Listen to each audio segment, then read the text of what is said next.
संगमनेर विधानसभा मतदारसंघातील काँग्रेसचे ज्येष्ठ नेते बाळासाहेब थोरात यांचा पराभव झालाय। खरं तर संगमनेर हा ज्येष्ठ नेते बाळासाहेब थोरात यांचा बालेकिल्ला।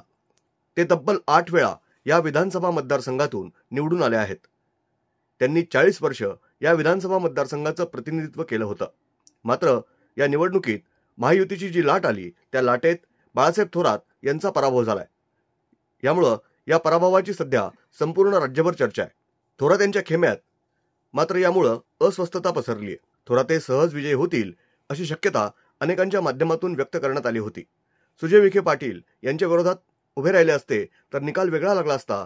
मात्र खताळ यांच्या उमेदवारीमुळे थोरातांसमोर मोठं आव्हान नाही अशा चर्चा गेल्या काही दिवसापासून सुरू होत्या। खरं तर बाळासाहेब थोरात यांना महाविकास आघाडीकडून मुख्यमंत्री पदाचा चेहरा म्हणून प्रोजेक्ट केलं जात होतं। शरद पवार यांनी देखील बाळासाहेब थोरात यांना राज्यात मोठी जबाबदारी मिळायला हवी असं विधान केलं होतं। मात्र मुख्यमंत्री पदाचा चेहरा असतानाही आणि थोरात यांच्यासाठी सहानुभूतीची लाट असतानाही बाळासाहेब थोरात यांचा पराभव झाला। या निकालामुळे मात्र सर्वत्र विखे पाटील यांनी लोकसभा निवडणुकीचा बदला घेतला अशा चर्चा सुरू झाल्या आहेत। ब्युरो रिपोर्ट, न्यूज डेस्क, महानगराची लाईफलाईन, मेट्रो न्यूज, संगमनेर।